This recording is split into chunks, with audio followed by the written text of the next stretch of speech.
and back to the great information with our wonderful guest, Dr. Victor Vicante with the Buffalo Medical Group. He's a cardiologist, and we're going to talk with him about what a cardiologist does, how you get to one, how he can help you, and we're going to just demystify that a little bit during Heart Health Month. So Dr. Victor Vicante, welcome to Aging is for Everyone. Thank you for being here.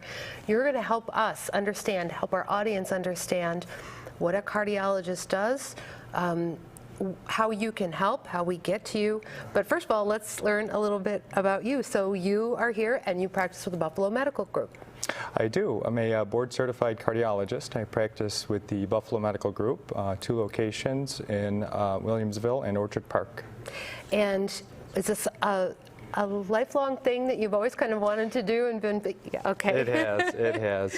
You know, I've always had an interest in general medicine, specifically cardiology. I performed a lot of research in cardiology and went on to get my board certification. I did. I saw that. I read a little bit on your bio about some of the research you've done, and that's fascinating. So, and I would love to spend more time talking about that. But for our guest today in Heart Health Month, let's talk about what a cardiologist does. First of all, how does someone get to you? Why do they need to get to you? And what do you do for your patients? That's most important.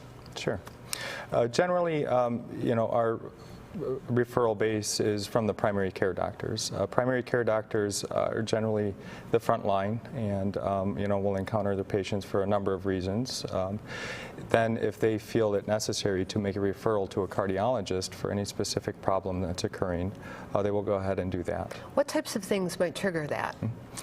Various things. You know, obviously any type of chest discomfort, shortness of breath, palpitations, lightheadedness, dizziness, various complaints. And also too, you know, patients with hard to control blood pressure, or patients that have a lot of risk factors for coronary disease.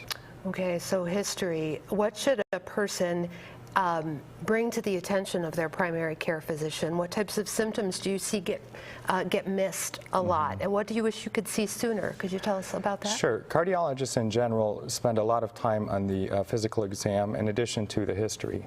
So history is very important. History of present illness, for instance, you know, what types of symptoms a patient is having.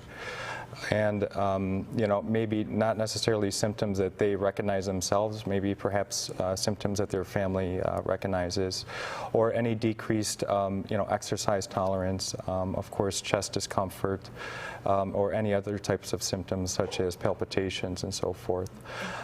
So we spend a lot of time really on history, trying to obtain a good history, and of course following that up with a physical exam to determine, you know, what further testing needs to be done, what treatment plans need to occur. So Dr. Iyer mentioned earlier that one of the bases that we should use is knowing our risk factors. Some of it is our history, some of it is where we are right now. So you're really looking back quite a bit when you're talking about heart.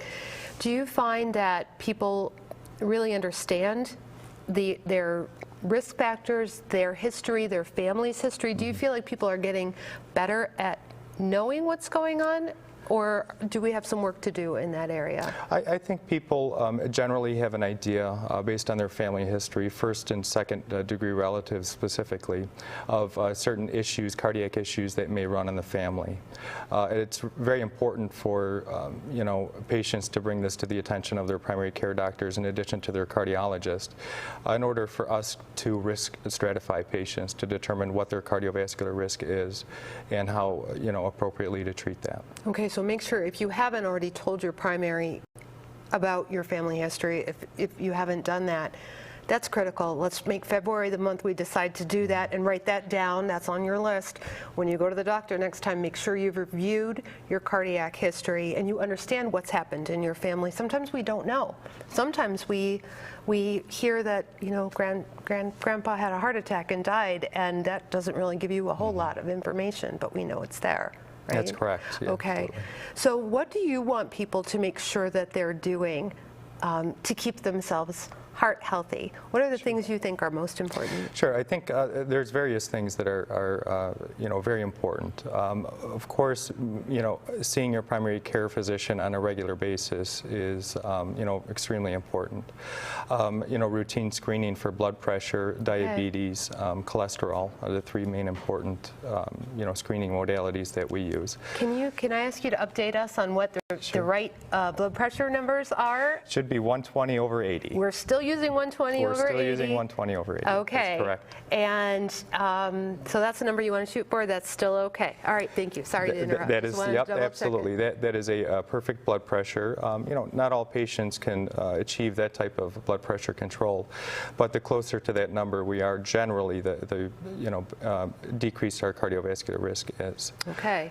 It's still our target. Good. It's still our target. Okay, absolutely. I'm sorry. So watch your numbers, know your numbers. What else should we be doing to make sure our hearts are healthy? Of course, dietary modifications, as we heard about previously, extremely important in terms of your overall cardiovascular health. Also, too, being monitored for diabetes. So there is such a strong risk of cardiovascular disease among diabetics. It is very important really to be on top of that, be checked for diabetes or insulin resistance. Is there a relationship? Is there one that you typically see before the other? Is there a causal relationship, or if you have one, you need to be looking out for Sure. the other? It starts with insulin resistance, essentially, and that will cause your blood glucose level to rise, and eventually you'll be in the overt diabetes range if that's uncontrolled. And Okay, so that's the causal factor why we want to look at our blood glucose. Okay, thank you. So the risk is between heart disease, obviously, and diabetes, and so many other diseases. It's linked to so many things. It really is. There's a particularly high disease burden of cardiovascular disease, specifically in the Western New York area. Some of it has to do with the obesity epidemic and patients with diabetes as well. And that's a real struggle here in Buffalo. It's been mentioned a couple times too, is weight and obesity and managing that, and that puts us all at risk. So Dr. Vicante says that we have to eat a healthy diet and keep our heart healthy. So we'll watch ourselves in Buffalo, New York. What else? Anything else you want to make sure that we're doing? Sure, absolutely. A lifestyle modification is very important as well. Getting the right amount of exercise is extremely important, not only for weight loss, but your overall cardiovascular health. And what we mean by that is moderate exercise most days of the week. So 30 to 45 minutes of aerobic exercise most days of the week. 30 to 45 minutes most days of the week is a good target for exercise, and that would make a difference here in Buffalo. Well, we have so many other things that we could talk about, but people know how to reach you in Buffalo Medical Group with the information on screen. Thank you for helping to make our hearts healthier, and thank you for joining us on Aging is for Everyone. Come on back next month.